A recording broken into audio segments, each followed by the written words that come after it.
pandemia trajo de bueno que nos tuvimos que amigar con la tecnología y poder tener una reunión tan multidisciplinaria, cada uno en su casa, que hubiera sido imposible juntarnos todas si no hubiera sido por una plataforma así. Así que, bueno, aprovechando esto y le agradecemos al laboratorio Lea Fénix por prestarnos esta plataforma y poder ser tantos juntos al mismo tiempo.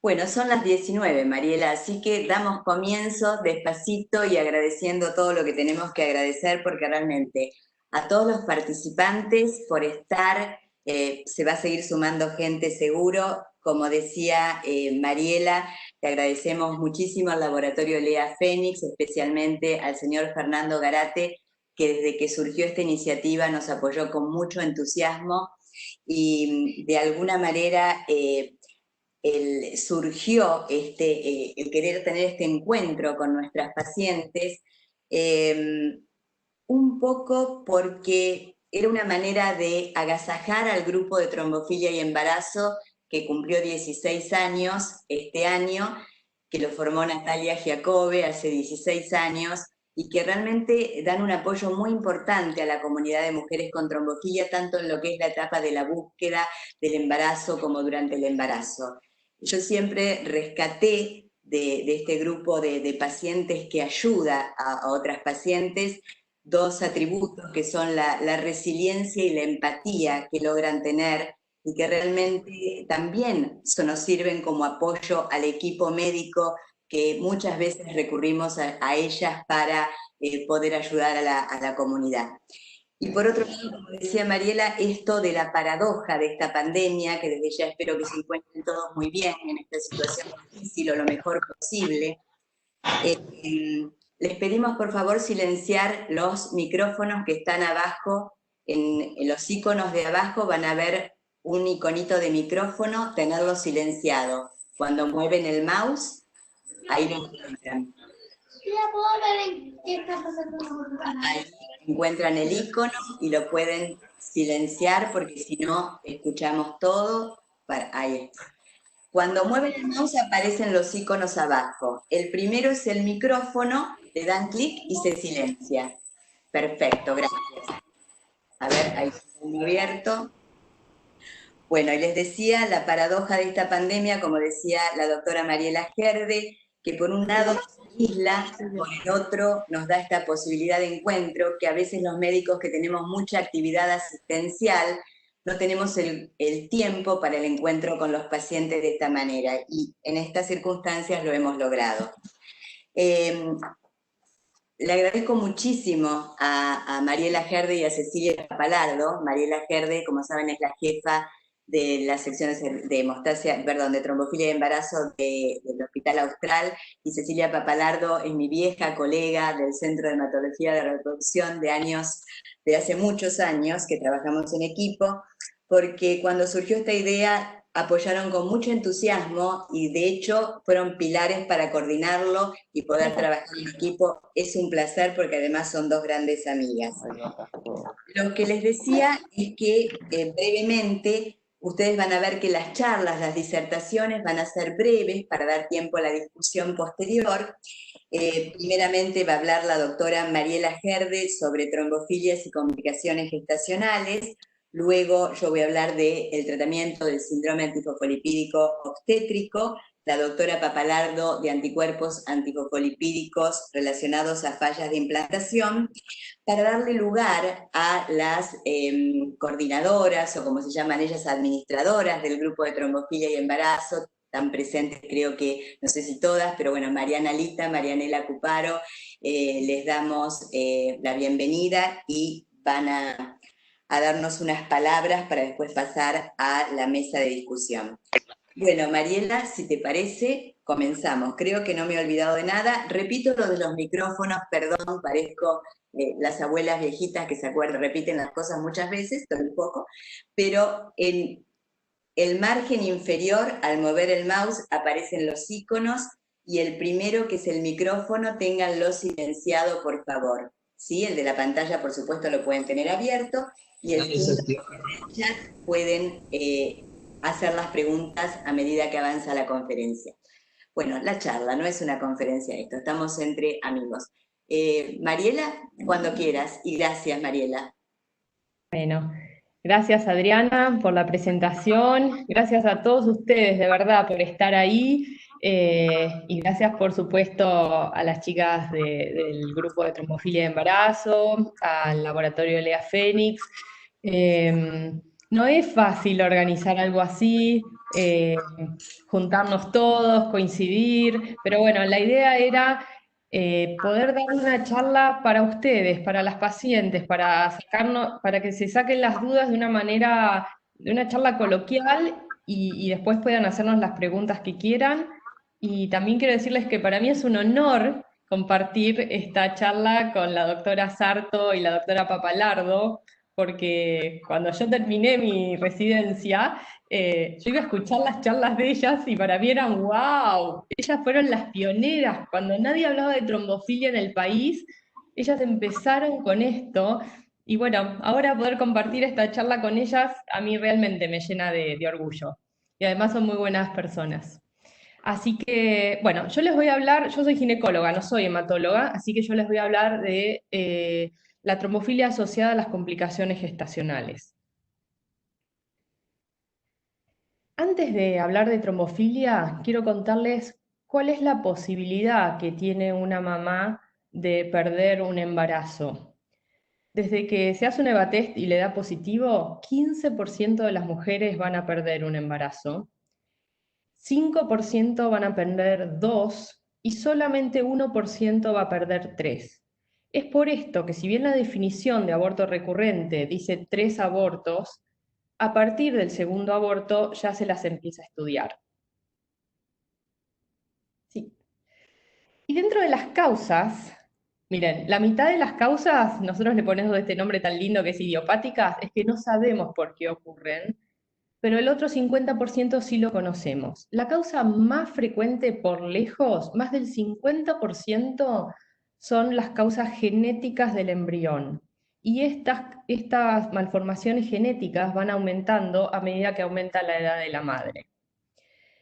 Después están las causas endocrinológicas, por ejemplo, si uno tiene una alteración en la tiroides, si uno tiene un síndrome metabólico, esto también se asocia con abortos. Las malformaciones uterinas, si uno tiene un pólipo, un mioma submucoso, un útero tabicado, esto también podría hacer que el embrión no se implante bien y se produzca el aborto. Y después, dentro de las otras causas, casi les diría como las misceláneas, aparecen las trombofilias. Las trombofilias representan entre el 10 y el 15% de las causas de aborto recurrente.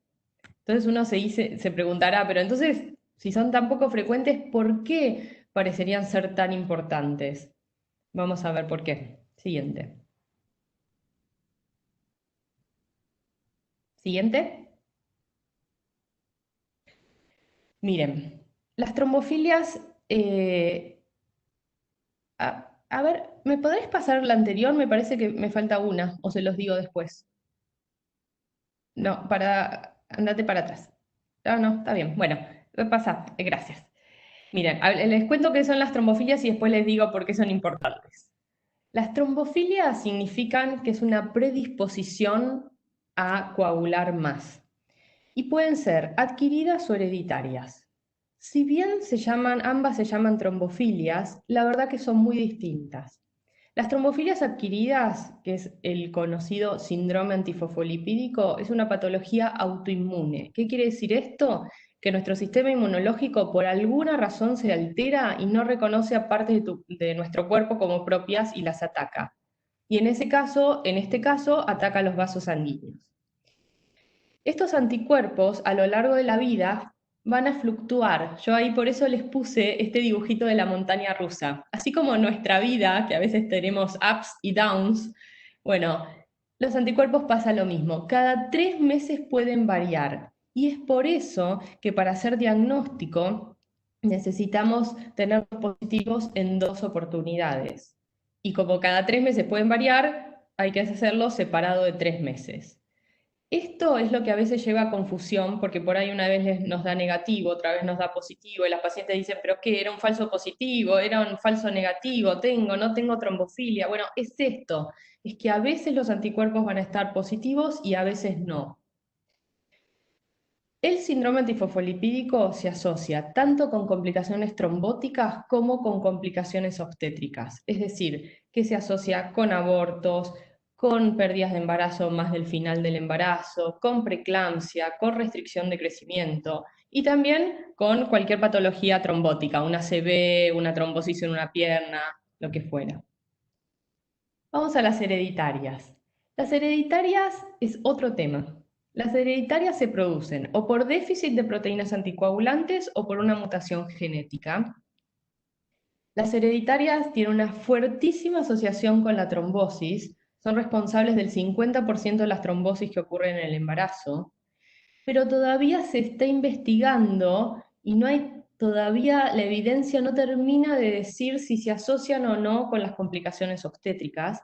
Parecería que se asocia con las complicaciones obstétricas más tardías, por ejemplo, la muerte fetal avanzada, el desprendimiento del placenta, pero es por esto que las trombofilias hereditarias son controvertidas. Como concepto, las trombofilias hereditarias son muy trombogénicas. Siguiente. Siguiente. Bien, gracias. Entonces, miren el dibujito de la izquierda. Las trombofilas lo que van a hacer es tapar todos los vasitos que irrigan a la placenta. Si se tapan todos los vasitos, el bebé se muere y se produce un aborto, o si es un embarazo más avanzado, se produce un feto muerto. Si se tapan algunos vasitos, son los bebés que al recibir menos irrigación crecen menos, y eso se llama restricción de crecimiento, o por ahí la mamá tiene preeclampsia, que es tener presión alta en el embarazo. ¿A quiénes entonces vamos a estudiar síndrome antifosfolipídico? La definición dice a cualquier mujer que haya tenido 3 abortos espontáneos de menos de 10 semanas, pero la verdad es que a partir del segundo ya los empezamos a estudiar, acá y en el resto del mundo. Es bastante cruel decir que tienen que cumplir 3 abortos para recién estudiarlas por la diapositiva que les mostraba anteriormente, que solamente el 1% de las pacientes va a perder 3 abortos, pero 5% 2. Después, ¿a quién más vamos a estudiar? A cualquier mamá que haya perdido un embarazo después de las 10 semanas. No importa, 12 semanas, 14, 28, 38, a cualquiera. Uno solo. O cualquier paciente que haya tenido un parto prematuro antes de las 34 semanas por una preeclampsia, por una restricción de crecimiento, porque el Doppler estaba alterado y hubo que interrumpir el embarazo, porque hizo un desprendimiento de placenta. Todas esas pacientes tienen indicación de estudiarse trombofilias adquiridas. Y por supuesto, si la paciente tiene cualquier episodio de trombosis en cualquier lugar del cuerpo. Bien, siguiente.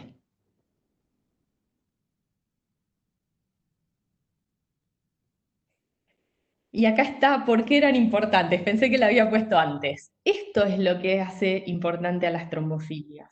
Porque sin tratamiento solamente vamos a tener entre un 10 a un 20% de nacidos vivos de término. Mientras que con tratamiento 80 a un 90%. Esto es lo que cambia radicalmente el pronóstico en las pacientes que tienen una trombofilia adquirida y por eso es importante estudiarlas. Son poco frecuentes, pero muy agresivas. Y el tratamiento con aspirina y heparina mejora el pronóstico rotundamente. Siguiente. Bien, esto es un poco para contarles nuestra experiencia en estos 14 años. Miren cómo bajó el porcentaje de recurrencia tanto de aborto, de preeclampsia, de restricción de crecimiento, de feto muerto. Una cosa es lo que dice la literatura, otra cosa es la experiencia y la verdad que ambos coinciden. Y para contarles un poco, nosotros en 3.000 pacientes que llevamos tratados en estos 15 años tuvimos 91% de nacidos vivos y 9% de abortos hasta las 14 semanas. Esto también es importante saber, que a pesar del tratamiento, como todo en la medicina, nada es 100% efectivo. Ustedes pueden estar haciendo todo bien, pinchándose bien, aplicándose la medicación que tiene que aplicar a la dosis adecuada, todo igual perderlo. Generalmente eso se debe a una causa genética, pero tienen que saber que a pesar del tratamiento pueden perderlo. Por suerte no hemos tenido pérdidas de embarazo después de las 24 semanas y eso es muy alentador para las mamás que perdieron embarazos de término. Y no hemos tenido desprendimientos de placenta.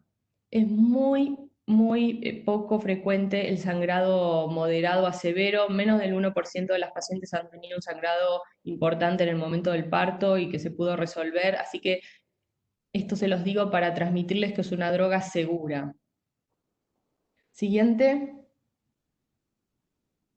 Bien, y para terminar, algunas recomendaciones. Las mujeres, después que ya tuvieron su bebé, tienen que evitar las que tienen trombofilia, la vida sedentaria, esta es la Barbie que se dejó estar, tienen que evitar fumar. Algunas mujeres con altísimo riesgo van a quedar con aspirina de por vida, pero cada vez son menos. Para los viajes largos en avión de más de 8 horas se recomienda tromboprofilaxis, o sea, hacer algún tratamiento para prevenir la trombosis, caminar en el avión, ponerse ropa cómoda. Y algo importantísimo es que las mujeres con trombofilia diagnosticada, que cumplen los criterios o que hayan tenido antecedentes de trombosis, no pueden tomar anticonceptivos o cualquier tratamiento hormonal que contenga estrógenos porque los estrógenos aumentan un poquito el riesgo de trombosis y las mujeres con trombofilia también tienen ese riesgo un poco más aumentado. El riesgo es bajo, es menos del 3%, pero si ustedes le agregan anticonceptivos, ese riesgo aumenta. Entonces, las mujeres con trombofilia no pueden tomar estrógenos. Bien. Bueno, muchas gracias. Espero que les haya servido y ahora le doy la palabra a la doctora Adriana Sarto, que les va a hablar de tratamiento. Muchísimas gracias, Mariela. Y bueno, yo voy a hablarles de tratamiento del síndrome antifosfolipídico obstétrico. Como dijo Mariela, el síndrome antifosfolipídico, para definirlo, necesitamos el antecedente clínico, en este caso obstétrico, de la complicación de embarazo, los 2 o 3 abortos, la muerte fetal o la complicación vascular placentaria tardía y la presencia de los anticuerpos. Hay muchos cuadros clínicos dentro de lo que es el síndrome antifosfolipídico, los vamos a nombrar. Hablamos de síndrome antifosfolipídico SAF obstétrico primario en aquella mujer que solo ha tenido complicaciones obstétricas de embarazo y que tiene los anticuerpos. En el grupo especial, que es pequeño, de mujeres que no responden al tratamiento de primera línea, lo vamos a llamar SAF obstétrico refractario. Si la paciente ha tenido solamente trombosis como evento clínico y tiene los anticuerpos, lo llamamos SAF trombótico. En general, la mujer que tiene SAF obstétrico no suele hacer trombosis y la que tiene trombosis no suele hacer complicaciones obstétricas. Hay un porcentaje del 3 al 5% que puede tener ambos, el trombótico y el obstétrico. El SAF catastrófico, por suerte, es una patología poco frecuente que se puede dar tanto dentro o fuera del embarazo, muy poco frecuente, en donde hay compromiso de varios órganos, con trombosis en diferentes lugares y un componente inflamatorio. Hablamos de SAF secundario cuando está asociado a una enfermedad reumática como es el lupus eritematoso sistémico o la artritis reumatoidea. Y después tenemos las condiciones que no llegan a ser un SAF, como las mujeres que son portadoras de anticuerpos pero no han tenido ni trombosis ni complicaciones de embarazo, o aquellas que tienen los cuadros incompletos, un aborto temprano o 2 abortos tempranos que no nos entran en la definición del libro. Siguiente, por favor.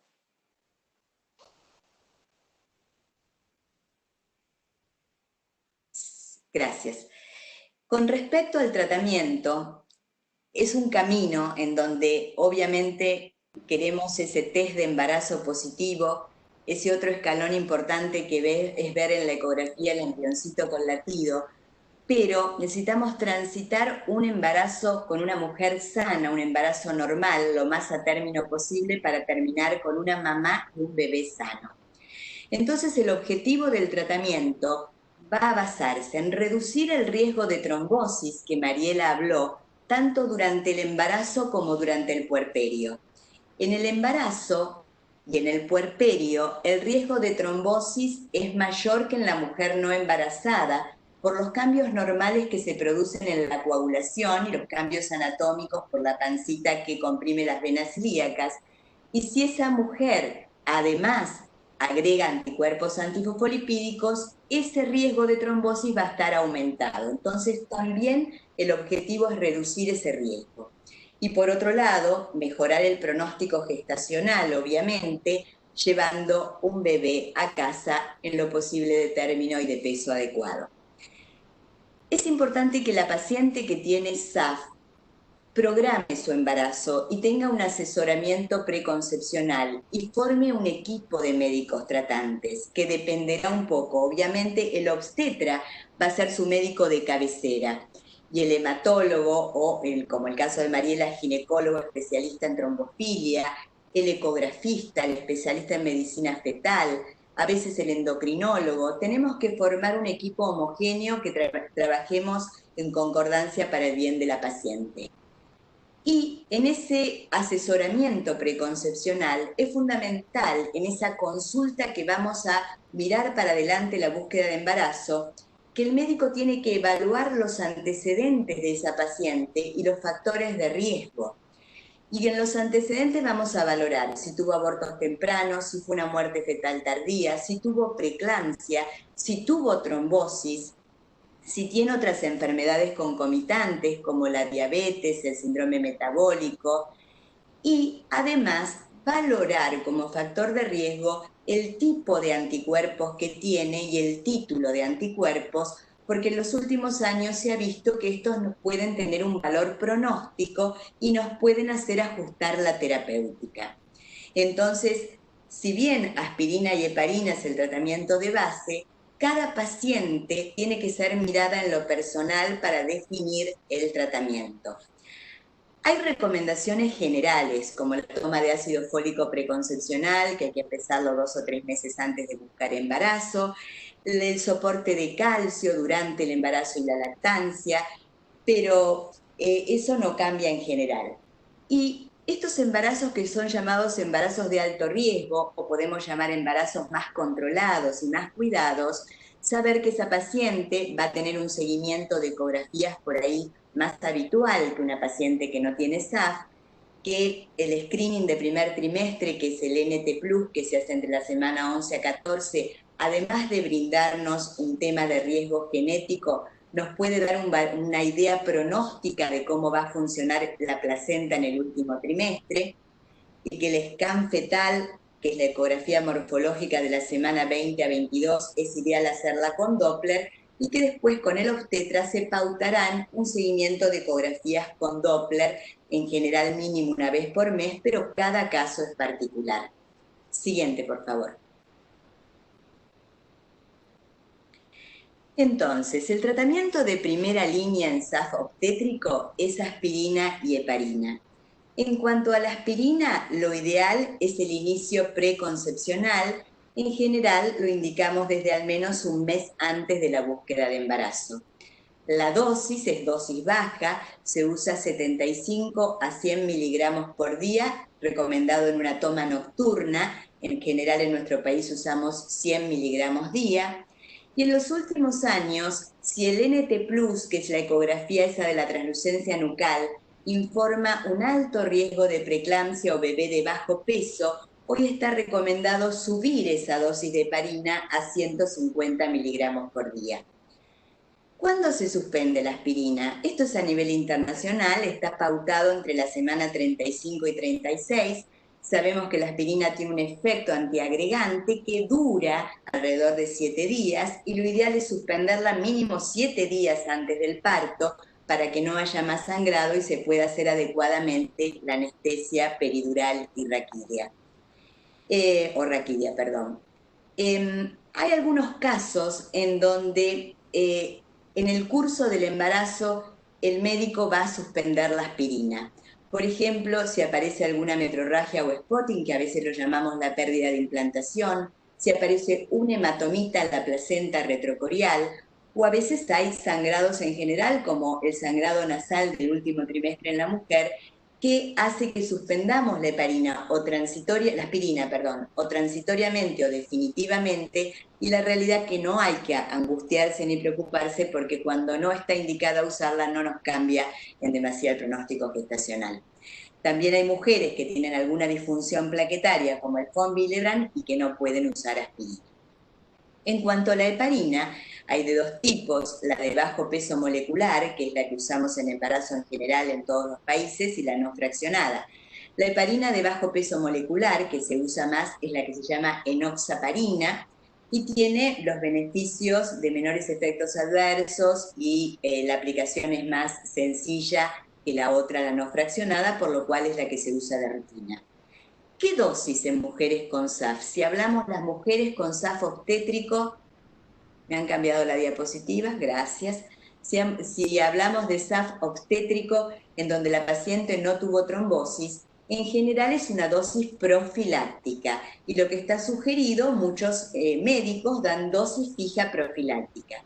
Algunos grupos la usamos ajustada al peso de la paciente y en casos particulares donde hay un perfil de alto riesgo o por supuesto antecedentes de trombosis, se va a dar dosis terapéutica anticoagulante, pero son los menos casos. ¿Desde cuándo se inicia? Y normalmente desde cuando se confirma el embarazo con un test de embarazo positivo, ya sea comercial o subunidad beta de laboratorio, y lo antes posible. La pregunta es, ¿en algunos casos está indicado empezarla antes del test positivo preconcepcional? Y bueno, en algunos casos, como va a hablar la doctora Papalardo, cuando se busca embarazo por tratamientos de fertilidad, muchas veces se usa acompañando la estimulación o desde la transferencia según el caso, y algunos hematólogos en mujeres que se embarazan naturalmente y que han tenido abortos preclínicos muy chiquititos, le indicamos preconcepcional desde la ovulación, pero siempre con un seguimiento muy cercano de la paciente porque no puede estar un año con heparina, entonces eso se hace muy pautado. ¿Hay que hacer controles de la dosis de heparina? Depende. Si uno usa dosis fija y no la ajusta, en general no se hacen controles. En algunos casos se la ajusta a peso y a veces hay determinaciones de laboratorio, que es la heparinemia o anti-10 activado, que las pacientes la hacen una vez por mes en general y se aplican la heparina 4 horas antes de la extracción. Pero no todos los grupos médicos controlan de esta manera la heparina, inclusive en algunos países, como en Uruguay, el control se hace a través de otra determinación de laboratorio que es el dímero D. Cada grupo tiene su experiencia. La suspensión hay que hacerla 24 a 48 horas antes de la inducción del parto o la cesárea o de la anestesia. Pero lo que sí hay que conocer es el tiempo mínimo que debe pasar entre la dosis de heparina y la anestesia para que pueda hacer una peridural o raquidia. Si la paciente está con enoxaparina 40 miligramos, una sola dosis día, pasadas las 24 horas se puede hacer la anestesia y el anestesista la va a hacer. Pero si está con 60 miligramos o más, por ejemplo 40 cada 12, se necesitan mínimo 24 horas para poder hacer la anestesia. Y como hablamos del riesgo de trombosis, que después del parto existe, se hace una tromboprofilaxis con posparto, en general empezando una dosis fija, que puede ser 40 o 60 según el peso de la paciente, a las 12 horas posparto, y el tiempo que se mantiene es variable. El médico de cabecera va a decir cuánto tiempo. Puede ser desde una semana a 6 semanas, dependiendo del tipo de trombofilia y los antecedentes. Siguiente, por favor. Hablando del pronóstico, un poco habló Mariela, yo les muestro acá un poco la experiencia analizando que de cada 100 mujeres que reciben tratamiento de aspirina y heparina, globalmente el 85% termina con nacido vivo y el 15% lamentablemente con pérdida de embarazo. Esta cifra va a cambiar según la edad de la paciente, porque si la paciente tiene menos de 35 años, la tasa de nacido vivo sube a 94%, y si la paciente tiene más de 40 años, la tasa de nacido vivo baja a 70% porque aumenta el número de abortos por causa embrionaria, genética, por la calidad del óvulo. Si analizamos el 85% de los bebés que nacen, la gran mayoría llega a término programado con buen peso, pero hay un 12% de probabilidad en nuestra experiencia que la placenta no funcione 10 puntos y solo un 3% de que haya un parto prematuro, un bebé de bajo peso, de los que podemos llamar más severo, con más riesgo, que lo pongo en negro para ver el grupito que diríamos que no respondió adecuadamente a la heparina, ¿sí? Si vamos al grupo del otro lado, al 15% de pérdida de embarazo, sabemos que un pequeño grupo, el 4%, va a tener una pérdida de embarazo de más de 10 semanas. Y si bien puede haber otras causas que no sean el SAF, la trombofilia, la gran mayoría de las veces cuando ocurre una pérdida tardía intratratamiento, podemos asumir que puede deberse a la trombofilia y que el tratamiento no alcanzó. No es 100%, pero así lo analizamos en general. Cuando el aborto ocurre antes de la 10ª semana, hay algunos que son tan chiquititos que no se pueden analizar, pero de ese 11%, el 9% son abortos clínicos, y si podemos hacer el estudio del embrioncito, prácticamente en la mitad, o 50-40%, el cariotipo está alterado, entonces no fue un fracaso al tratamiento. El embarazo se perdió porque ese embrioncito no era compatible con la vida, y en la otra mitad ese cariotipo de embrión es normal y podemos hablar de fracaso al tratamiento. Siguiente, por favor.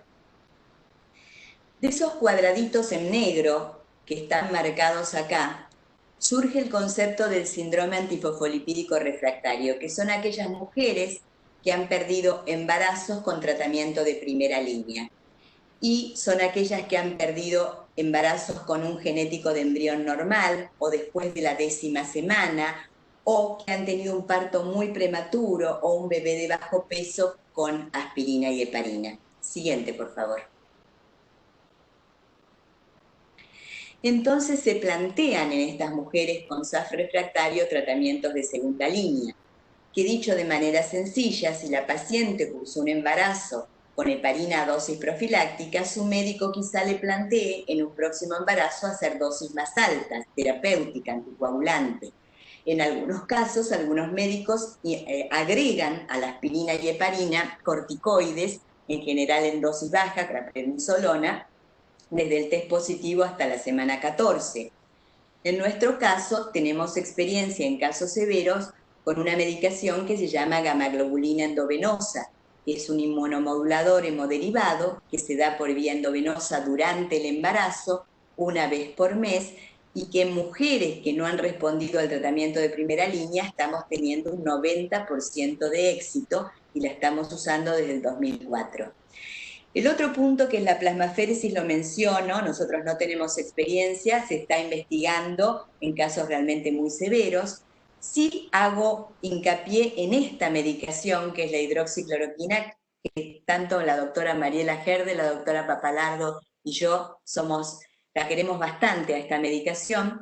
La hidroxicloroquina es una medicación inmunorreguladora, antiinflamatoria, que se usa por vía oral, que las mujeres con lupus la usan en general de por vida, y que en mujeres con SAF primario se ha visto que mejora el pronóstico gestacional. Se usa por vía oral, conviene empezarla 2 meses antes de buscar embarazo, y como es una medicación muy noble, a veces hoy, si la paciente tiene factores de mal pronóstico desde la clínica o el laboratorio, en algunos casos se lo está usando de primera línea acompañando la aspirina y la heparina. No siempre, pero eso es lo que les decía de individualizar el caso. Y por último, en investigación tenemos a las estatinas y al antifactor de necrosis tumoral, que son citoquinas, que lo voy a dejar acá porque esto está en el campo de la investigación. Bueno, creo que hasta acá llegué yo, les agradezco.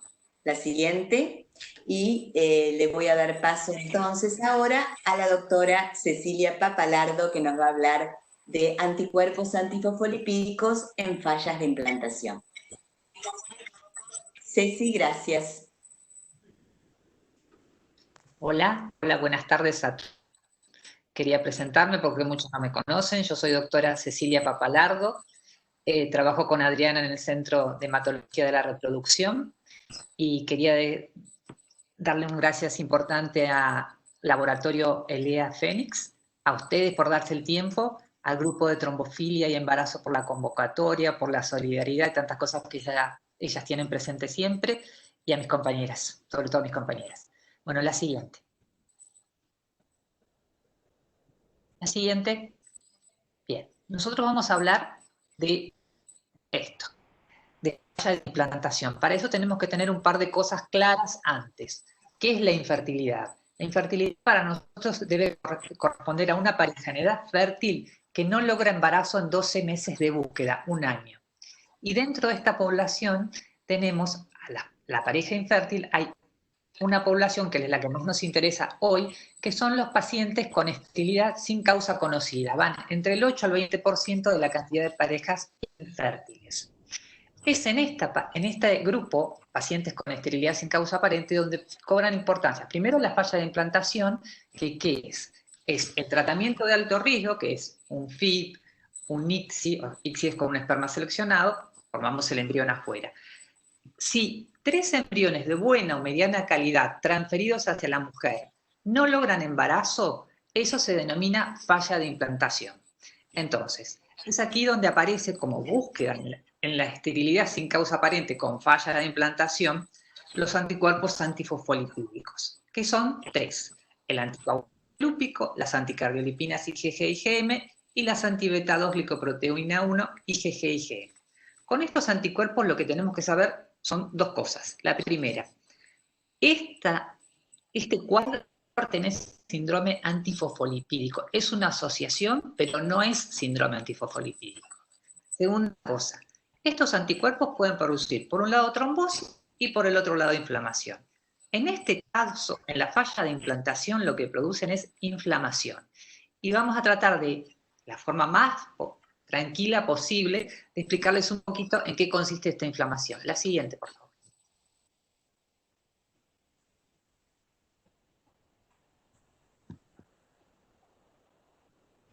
Siguiente.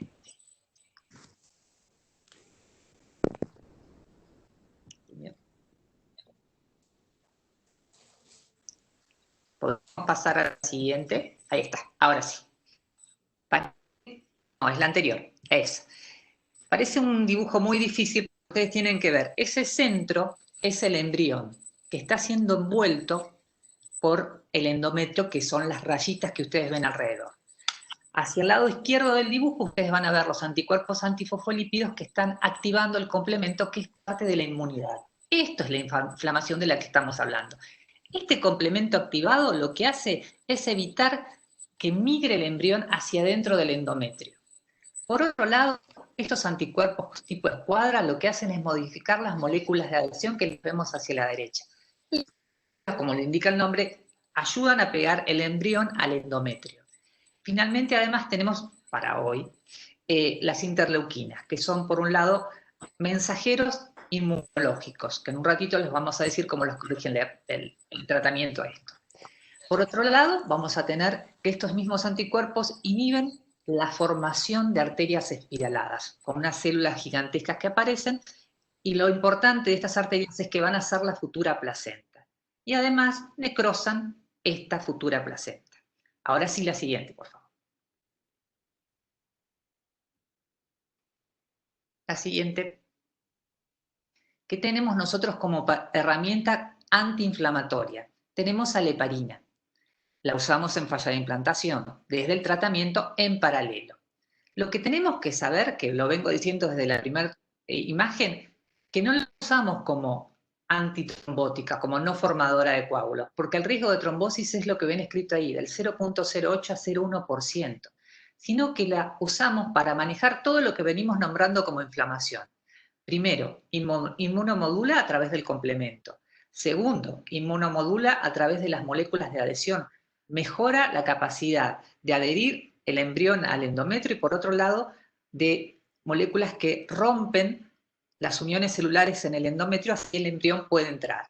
Y por otro lado, mejora la función de estos mensajeros inmunológicos, las interleuquinas, que, por ejemplo, la 1 lo que hace es mejorar la función de las moléculas de adhesión.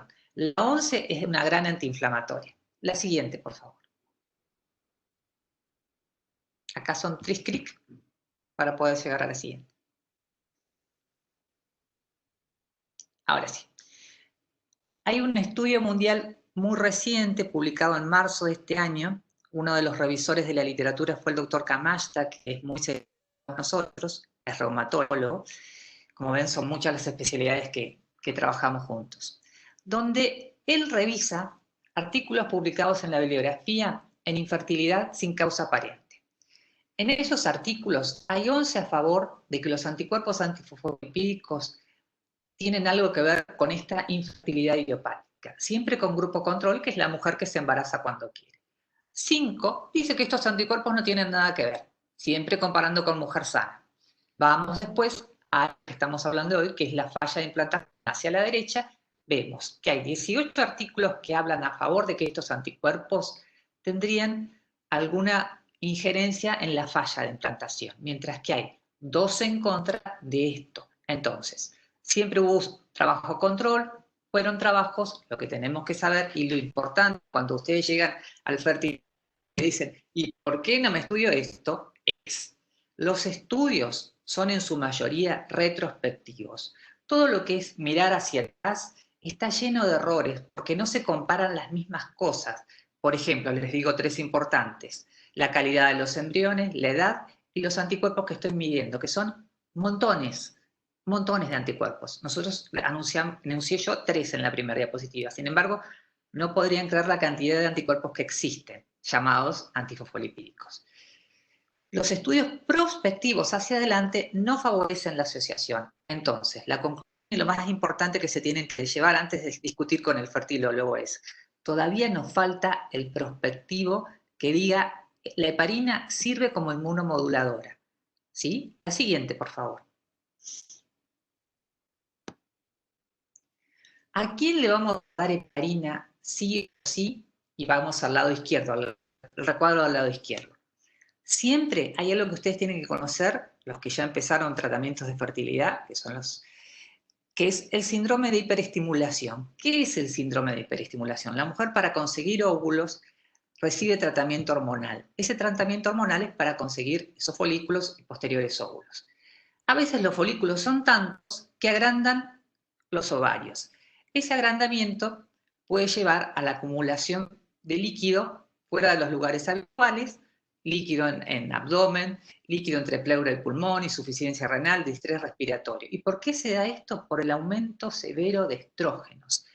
Este aumento severo de estrógenos y este síndrome que les acabo de explicar, haya trombofilia o no, hay que ponerle heparina dosis preventiva sí o sí. ¿Por qué? Porque nos trae riesgo importante, muy marcado de trombosis venosa y arterial, en sitios inusuales. En segundo lugar, si la paciente tiene historia previa personal, o sea, quizás protrombótico, de trombosis arterial o venoso, y sobre todo si estas trombosis fueron asociadas a algún tratamiento hormonal, por ejemplo anticonceptivos, esta paciente debe llevar heparina en su tratamiento. Y además, esta paciente puede ser precedida, por ejemplo, unos años por 2 abortos o 3 abortos. Por ejemplo, de un hijo nacido en contexto de preeclampsia. Entonces, en estos 3 casos, el uso de heparina es mandatorio.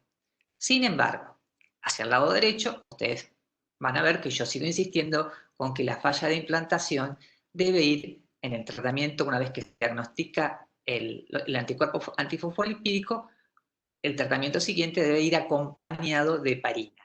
¿Y esto por qué es? Porque nosotros estamos convencidas, las que lo usamos, que somos justamente las 3 que estamos con ustedes, que ayuda al ingreso del embrión hacia el endometrio. Finalmente, lo único que les quiero agregar es que hoy, agregando, ya hace rato, en realidad hace unos años, primero fueron otros tratamientos que inmunomodulan. Primero los corticoides, dosis baja, desde paralelo al tratamiento. Luego fue la gamma globulina. Nosotros tenemos muchos años unos años, más de 10, en el uso de esta droga. y la hidroxicloroquina, que es más de los últimos años. Todos son inmunomoduladores y todos van a trabajar en la misma dirección, es manejar lo que se llama este círculo que tiene la falla de implantación, que es el aumento de inflamación. Una diapositiva. Una más.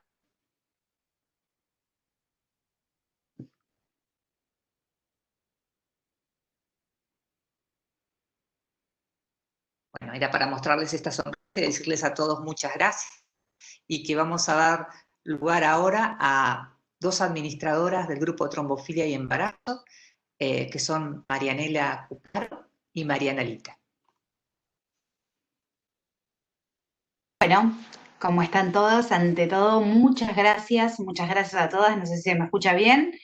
Quiero agradecerles en principio a las tres doctoras que nos acompañaron, la doctora Marto, la doctora Papalardo, la doctora Yardé, al laboratorio de Lea. Muchísimas gracias primero por el espacio para este cumpleaños, que fue un poco extraño, que nos agarró con esta pandemia, pero que la verdad nos vino muy bien porque hacía mucho tiempo que queríamos tenerlas y compartir con ustedes la experiencia y todo lo que ustedes, los grandes profesionales que son para nosotras, que somos iniciamos hace 16 años, en realidad anda por ahí, yo la vi su carita de Natalia Jacob cuando estaba embarazada, estaba en reposo, y ella se había enterado que tenía trombofilia, tenía su diagnóstico hace 16 años, y ella decidió hacer un grupo donde todas las mujeres este diagnóstico, o quizás que todavía eran en la búsqueda, hubieran muchas preguntas, se concentraran en un lugar, ese lugar fue en Facebook, y bueno, ahí fue donde nos empezamos a encontrar, ¿no? Donde íbamos llegando todas las que íbamos perdiendo embarazos, en un proceso tan doloroso y tan duro como es un duelo de haber perdido un hijo. Ahí fuimos reuniéndonos todas, ahí nos fuimos conociendo, ahí nos fuimos integrando, fuimos trabajando todas juntas. Somos muchas las administradoras que estamos hoy en día, pero bueno, Natalia creó el grupo, después vino Mariana, bueno, queda feo, pero estoy yo también trabajando, Maya, Carla, estamos todas unidas, nada más y nada menos que para tener empatía con esas mujeres que llegan y que no saben qué hacer, que están perdidas, para darles la mano, para levantarlas, para decirles que si tienen un buen equipo médico, porque siempre mencionamos lo mismo y siempre decimos lo mismo, nosotras estamos para contenerlas, para apoyarlas, para ayudarlas y para acompañarlas en un nuevo embarazo, pero lo que siempre es importante es que tengan un médico en el que confiar, un equipo médico que las contenga, que sea, como pedimos y como siempre decimos, además de ser excelentes profesionales, como son las doctoras, que sean humanos, que sepan que uno viene de una pérdida de una, o nosotros tenemos chicas que llegan al grupo con 11 pérdidas de embarazo, donde no es fácil, es bastante complicado. Entonces, la verdad que lo que uno quiere es encontrar también del otro lado no solamente un profesional, sino una persona humana que entienda que es complicado,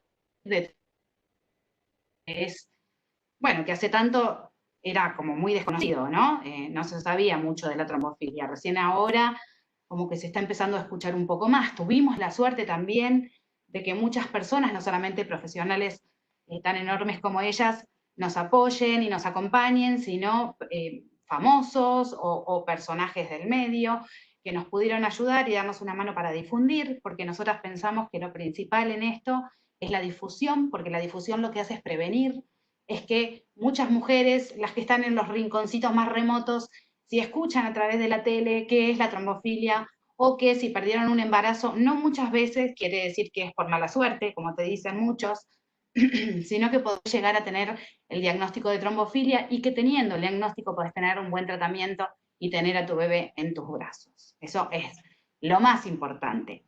Y el grupo fue creciendo así a través de la difusión y de la mano que nos dieron un montón de personas. Y lo más importante que tiene este grupo es ver todas esas caritas que yo veo y que conozco muchas, que esta vez nos estamos encontrando de otra manera, pero que siempre estamos juntas y que siempre hay una palabra de aliento y que siempre hay contención y apoyo para la que lo busca y para la que lo necesita.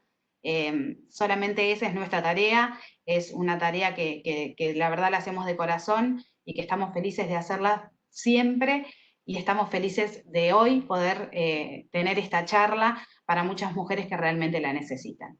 Ahora lo que voy a hacer es darle paso a la otra administradora que les va a contar un poquitito más, que es Mariana Lita. Hola, buenas tardes. Bueno, yo siguiendo un poquito con lo que contaba Marianela, el grupo, gracias a todas esas actividades de difusión y de interés, de apoyo de las doctoras, de los medios, de gente en trabajo, pasamos de un momento a otro de ser primero 300, 600, 1000, 2000, llegamos a ser más de 7000 mujeres unidas y tratando de ayudar a otras.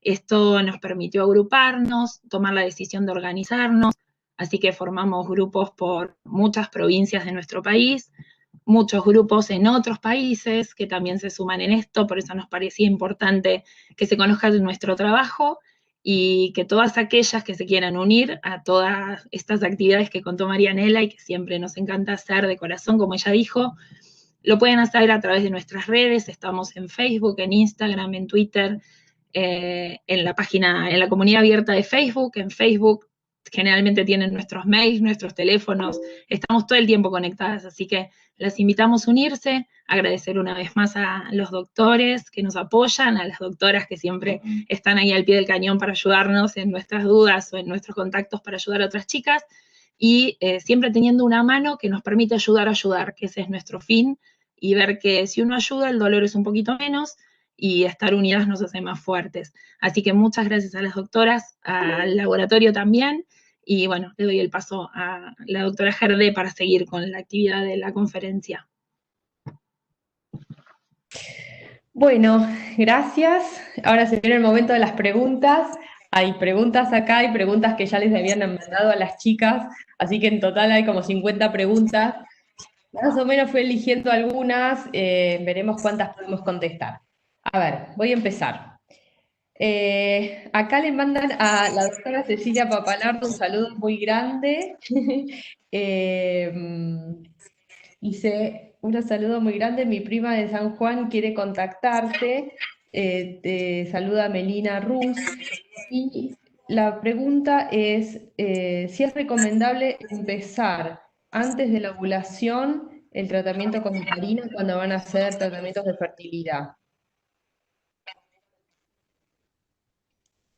A ver, cuando hablamos de heparina antes o en ovulación, en realidad, no antes de la ovulación, es en ovulación y eso lo guía el ginecólogo, nosotros decimos que hay indicación de heparina desde ovulación en las pacientes que refieren abortos tempranos, desde betas positivas, por lo menos 2 betas, hasta el anembrionado. Y después las pacientes que van a tratamiento de fertilidad de alta complejidad, que es lo que yo acabo de enumerar. Bien. Para Adriana, ¿cuál es la tasa de éxito en la segunda línea de tratamiento con SAF obstétrico refractario? Ya lo hablaste, pero volvieron a preguntar. Lo vamos a decir. En nuestra experiencia con la segunda línea que usamos desde el 2004, que es asociar aspirina, heparina y gamma globulina endovenosa, estamos en 90% de éxito.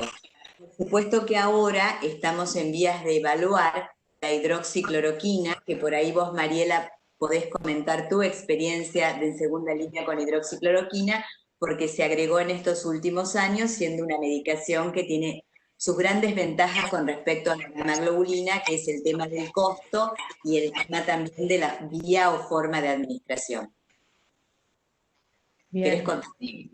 Sí, nosotros la verdad que usamos mucho hidroxicloroquina desde hace 5 años y en nuestra experiencia en SAF refractario, pacientes que fallaron con el tratamiento convencional con aspirina y heparina, cuando les agregamos hidroxicloroquina tuvimos 97% de nacidos vivos, versus a las que les volvió a dar aspirina y heparina con una dosis un poquito más alta de heparina, 62%. O sea que la verdad notamos una diferencia importante y hay otros trabajos internacionales que también reportan buenos resultados, así que la verdad que estamos como muy entusiasmados.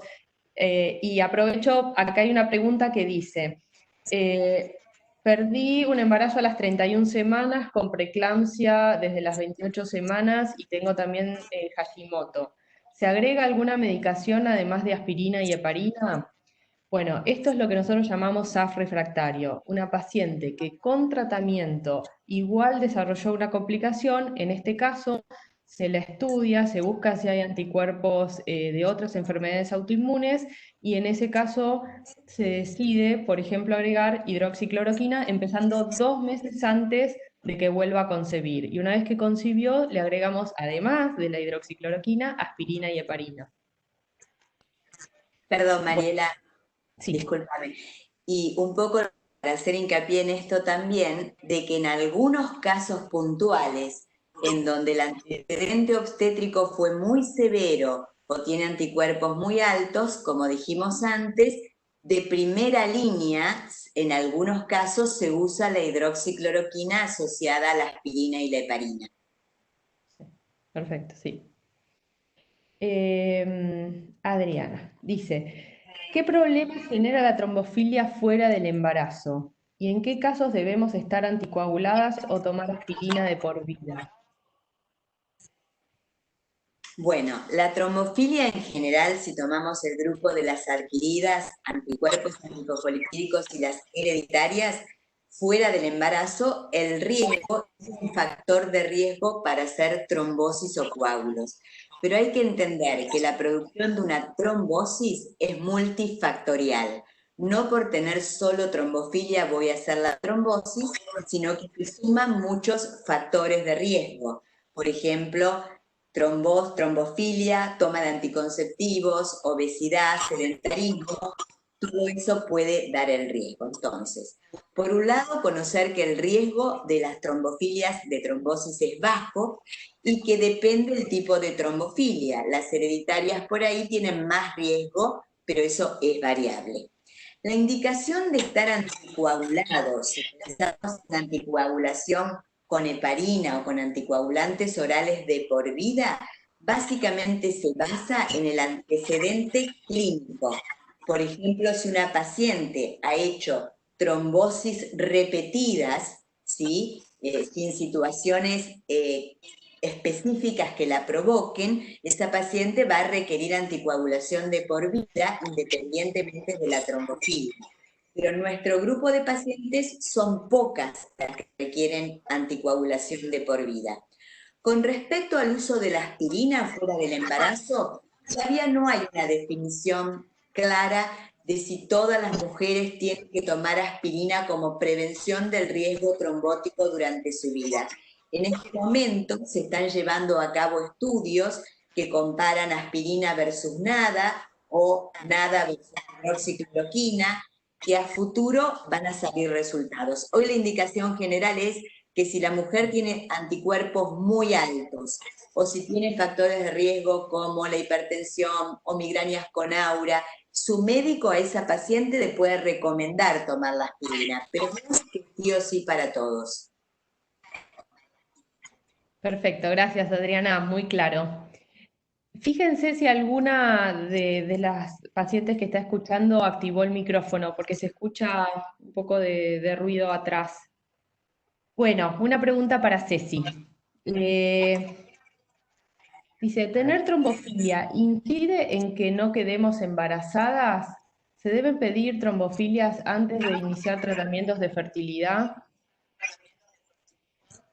A ver, si la trombofilia produce infertilidad, sí, para nosotras sí. Y produce subfertilidad también, es decir, yo puedo venir de un aborto o un hijo y a los 4 años empiezo a buscar otra vez y soy infértil, o sea, soy subfértil. Entonces, el momento de estudio, si no hay abortos previos, tiene que haber sido ya conociendo los embriones. O sea, yo no puedo decir, ni bien pasaron los 12 meses, no me embaracé, me quiero estudiar trombofilias, porque no es lógico eso, no es lo que corresponde.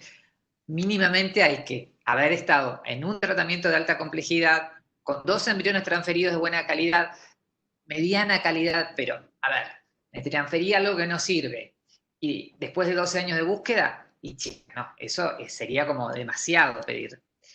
pero sí en falla de implantación corresponde el estudio, que se dan pacientes infértiles, corresponde el estudio de trombofilia. Bien.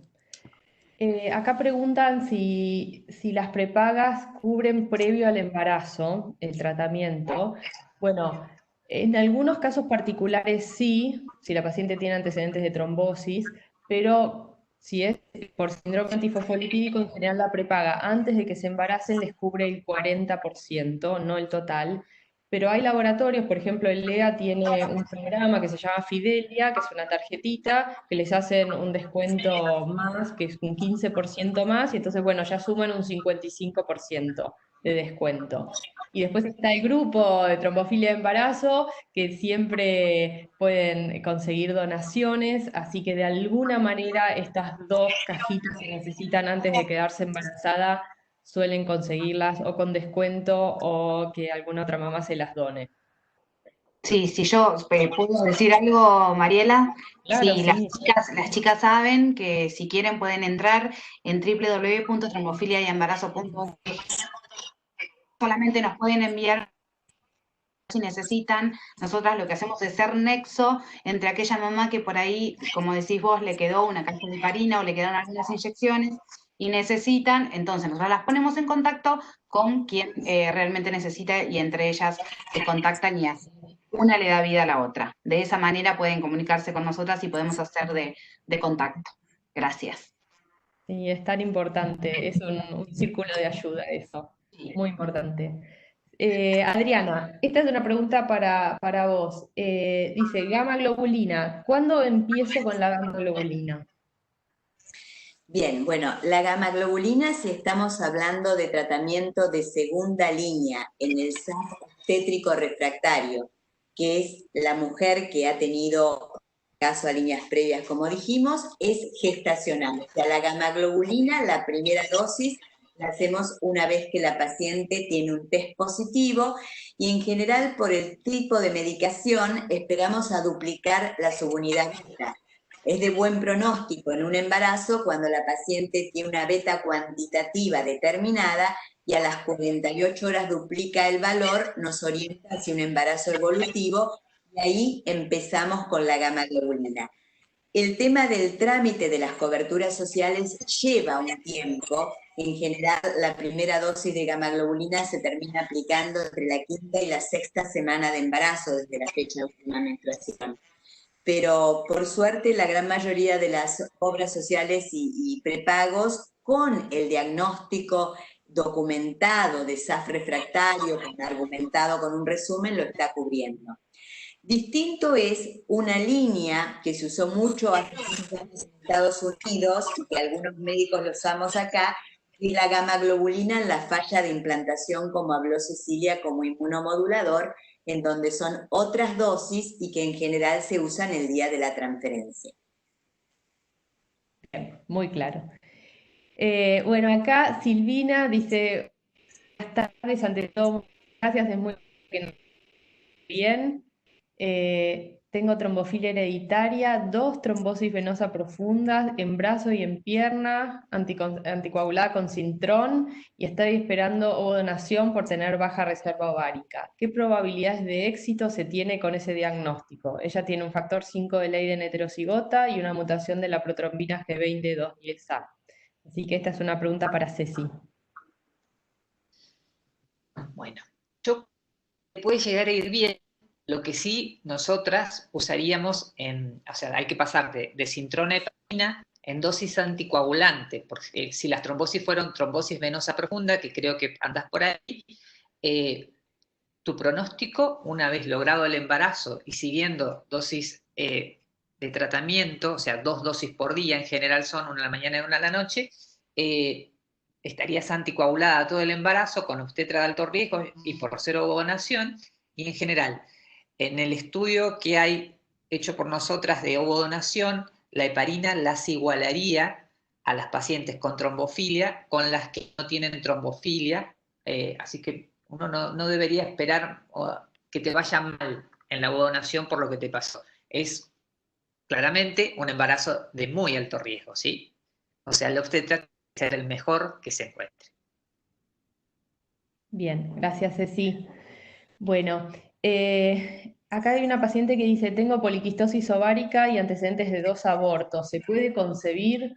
Puede ser que los perdí por poliquistosis ovárica o por trombofilia. Bueno, puede ser por cualquiera de las dos. La poliquistosis ovárica se asocia con 30% de abortos, la trombofilia se asocia, si tenés una trombofilia, con más porcentaje de complicaciones, casi 80% de complicaciones sin tratamiento, y también puede haber sido por una causa genética. No vamos a saber la causa de los que ya perdiste. Claramente hay que poner en rango el OMA, o sea, el índice metabólico, hay que estudiarte trombofilias adquiridas y en base a esos resultados volver a intentar, pero claro que vas a poder concebir, seguro. Bien. A ver, aspirina, ¿por qué por la noche? ¿Y por qué antes? ¿Quién quiere contestarla? Adriana, No entiendo. ¿Por qué dice, ¿por qué antes? hay que tomar aspirina por la noche y por qué antes de quedarse embarazada? El hecho de, ¿se escucha? El hecho de usar la preconcepcional es para que en el momento que el embrión implante tengamos ya el efecto, porque desde que la paciente, digamos, desde la fecha de última menstruación hasta que se entera, hay 2 semanas de embarazo, de embrión implantado, que ya se está establecido. Entonces, esa es la indicación preconcepcional, que no es así desde toda la vida. Hace años se empezaba con el positivo. Desde el sentido común yo le indico preconcepcional y es lo que hoy a nivel general está sugerido. Y lo otro, perdón, la segunda pregunta era... ¿Por qué a la noche? a la noche en general está recomendado también en la literatura, pero desde un punto de vista práctico yo les digo por qué. Normalmente la paciente toma ácido fólico y toma aspirina. Y el ácido fólico, la costumbre es tomarlo a la mañana. Lo que siempre le digo a la paciente es que no es conveniente tomar los 2 comprimidos juntos, tiene un efecto antifolato en la absorción. Por eso no existen los comprimidos que combinen el ácido fólico con la aspirina. No se pudieron hacer, sería muy práctico. Pero no, entonces por eso hay que tomar la toma separada. Bien, sí, y hay algunos trabajos que reportaron que tomarla después de las 8 de la noche la aspirina, por algo el ciclo circadiano, es más efectiva para disminuir la presión alta. Entonces, hay un montón de razones por las cuales tomarla a la noche. Eh, Ceci, dice acá una paciente, tengo 40 años, ¿me sugieren búsqueda natural o tratamientos de fertilidad? A ver, si recién empezás a buscar, primero buscas sola y te pueden estimular. El tratamiento de fertilidad recién es, ponele que empezaste tarde, a los 40 años deberías esperar por lo menos 9 meses buscando sola. O sea, tenés tus chances. Hay pacientes de 45 años que se embarazan espontáneamente. Por supuesto que son las menos. No estamos hablando que a los 45 años te vas a embarazar el primero o segundo mes. No es lo probable. Pero tenés que probar un poco solo y si el fertilólogo lo indica, con hormona. Bien, perfecto. No es tratamiento. Esta es para mí. Dice, con trombofilia, ¿qué métodos anticonceptivos se pueden usar y cuáles no y por qué? Bueno, repetimos un poco. Estrógenos no, ni tratamiento hormonal, ni anticonceptivos, ni por menopausia. Estrógenos están contraindicados en las pacientes con trombofilia, siempre que sea una trombofilia bien diagnosticada, que cumpla todos los criterios. ¿Qué cosas sí pueden usar las pacientes? Pueden, por supuesto, métodos de barrera, el preservativo, diafragma, eso por supuesto. Pueden usar el DIU común, el DIU de cobre, y también pueden usar el DIU con levonorgestrel, que el único que hay por ahora se llama Mirena, pero el levonorgestrel es un progestágeno que sí se puede usar en las pacientes con trombofilia. Y ahora hace muy, muy poquito, yo creo que hace menos de 2 meses, llegó a la Argentina, que casualmente lo trajo Lea, pero no estaba planificado, pero se llama Slinda, es un anticonceptivo que tiene solo progestágeno. Entonces, las pacientes con antecedentes de trombosis, por ejemplo, podrían tomar estos comprimidos que tienen solo progestágenos. Bien. Bueno, hay un montón de preguntas. Son las 8:10, así que yo creo que vamos a ir haciendo una pregunta más, ¿les parece? Para cada una de las médicas y vamos a ir dando por finalizada la reunión. No sé, chicas, si ustedes quieren preguntar algo, las coordinadoras del grupo. No, yo por el momento estoy atenta, muy atenta. Sí, pregunta que nos ha llegado, que yo había comentado, que las que quisieran pudieran preguntar, no sé si tuvieron la posibilidad, ahora con el tema que ya que estamos con el confinamiento y con el COVID, si las personas que tienen trombofilia detectada son personas de riesgo para el COVID-19, sin embarazo, sin estar embarazadas. Bueno, a ver, la contesto yo, Mariela. Que algo estuvimos hablando desde el principio de la pandemia, porque sin duda fue una preocupación para muchas mujeres con trombofilia, y sobre todo a partir de que se empezó a mencionar que el coronavirus, al producir la enfermedad COVID-19, podía producir en algunos casos eventos trombóticos o trombosis. Lo que se sabe hasta hoy, y hay que ser muy cautos porque esto va cambiando en el día a día, que el hecho de tener una trombofilia, que de hecho el 10% de las personas la tenemos, sin ninguna enfermedad comórbida asociada, o sea, no somos diabéticos, no somos hipertensos, no tenemos las enfermedades típicas factor de riesgo para COVID ya sabidas, no representa la trombofilia un factor de riesgo independiente o para infectarse más o para una vez infectado desarrollar una enfermedad severa. Por eso hicimos el hincapié en que las pacientes que estuvieran medicadas con su medicación habitual no cambiaran o viceversa, no se automedicaran frente al riesgo de infectarse con COVID. Lo que sí, el coronavirus, forma de acción en un grupo pequeño de pacientes, puede dar un síndrome inflamatorio hipertrombótico, como también cualquier enfermedad severa, ¿ok? Cualquier sepsis o infección severa que aumenta el riesgo de trombosis. Entonces, se han establecido pautas de prevención para esos episodios de trombosis en el paciente COVID, si está internado, si tiene cuadro respiratorio. Cada país, cada centro sí tiene sus protocolos. Si una mujer tiene trombofilia y se infecta por COVID, lo que corresponde hacer es que su médico, digamos, de seguimiento de COVID se comunique con su hematólogo para pautar si por los factores de riesgo personales de esa paciente, si qué tipo de trombofilia tiene, si tuvo trombosis previa, si es hipertensa o no, merece hacer una profilaxis más anticipada que otro paciente, ¿sí? Pero yo he tenido pacientes con trombofilia y COVID que sintomáticas o con síntomas menores que no les hemos hecho tromboprofilaxis. Perfecto, gracias Adriana. ¿Está claro? Dentro de lo que se sabe hasta hoy, siendo muy cautos. Una cosita, con respecto al COVID. Si el marido de ustedes se interna sin trombofilia y tiene una neumonía COVID, le van a poner heparina, porque es parte del tratamiento de soporte. El COVID no tiene tratamiento curativo hoy, pero sí tiene tratamiento de soporte, que son antivirales, y entre ellos está la heparina dosis baja, dosis preventiva, nada más.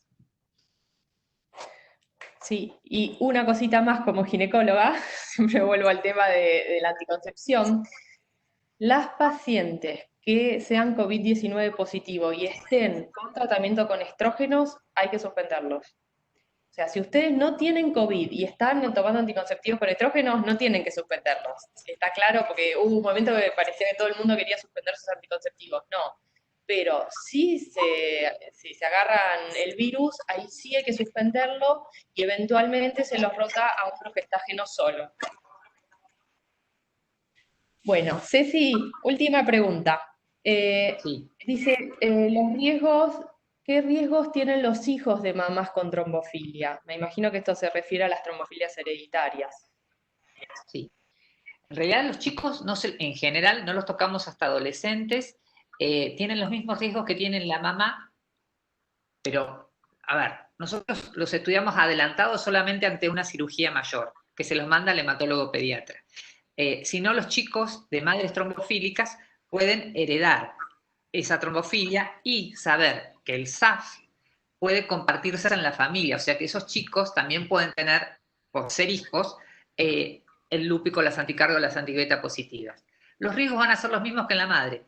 Pueden tener trombosis, o sea, tienen que ser chicos activos, con colesterol bajo, sin fumar, y son los mismos riesgos que en la madre, que a todas les hablamos de qué se tiene que cuidar, de la cirugía, de los vuelos, etc. Y los anticonceptivos en las criaturas, ¿no? En las nenas. Cuando empiezan su adolescencia, las mamás estar atentas. Cuando los chicos, las nenas se escapan a tomar anticonceptivos, tienen que ser estudiadas antes para la trombofilia.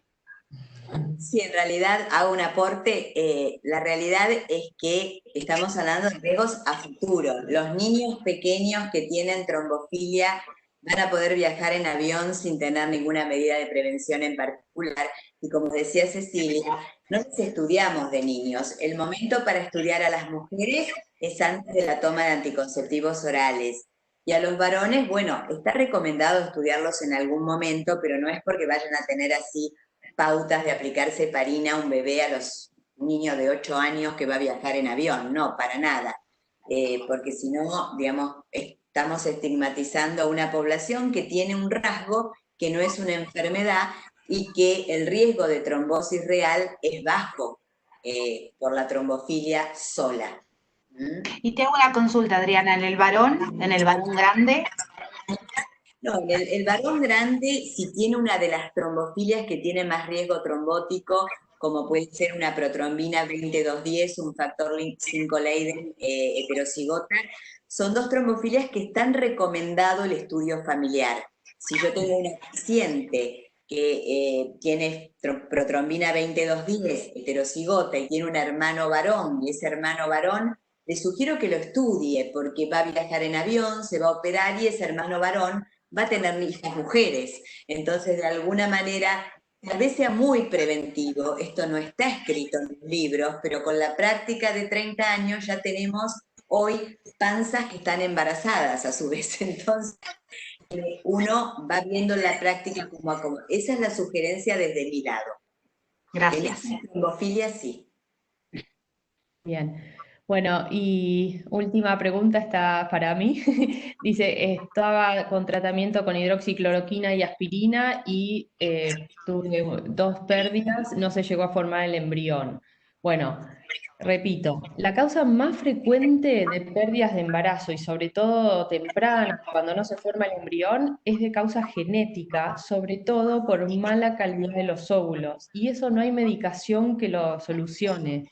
Entonces, nosotros en nuestra experiencia, cuando les dimos hidroxicloroquina, tuvimos 97% de nacidos vivos, 3% no. Y en ese 3% había abortos de causa genética, porque es esto, a mayor edad de la mujer, sobre todo después de los 40 años, la tasa de aborto por causa genética es muy alta, es más del 50%. Entonces, en tu caso de esta paciente, yo lo que investigaría un poco más es la parte de tu calidad ovocitaria. Siempre con alguna puerta a mirar, en donde hoy las técnicas de fertilización asistida, diagnóstico genético preimplantatorio, también están ayudando bastante a este grupo de mujeres, o sea, es para mirar por otro lado, no por la trombofilia, pero hay puertas abiertas. Bueno, me parece que estamos, ¿no? Que hemos tenido una hermosa jornada realmente. Yo les vuelvo a agradecer realmente a todos los presentes, porque ha sido un placer tenerlos y Mariela Gerde, Cecilia Papalardo, gracias, las chicas de trombofilia, Marianela, Mariana, Natalia Giacobbe, un abrazo enorme que te adoro, Maya, a Carla, y muchísimas gracias a Fernando Garate que está entre bambalinas y que ya lo estamos comprometiendo para un próximo encuentro de este estilo, donde podemos tocar otros puntos de interés y me parece que hacer un debate inclusive más abierto. Bueno, gracias a todos, que estén todos bien. y que podamos superar esta pandemia lo mejor posible con salud y empezando a la familia, realmente de corazón. Sí, yo quiero saludar a todas las chicas porque hay chicas de Colombia, chicas de Venezuela, ahí que decían de Cali, les mandamos un beso enorme, gracias a todas por haberse conectado, a muchas administradoras de otros países, de otras provincias, y bueno, y un abrazo enorme a las doctoras, mil, pero mil gracias por habernos dado esta clase magistral que a todas nos interesa porque todas pasamos por eso, y gracias a Lea por darnos la plataforma. Muchas gracias. Un beso a todas. Gracias. Que sea hasta pronto. Pronto.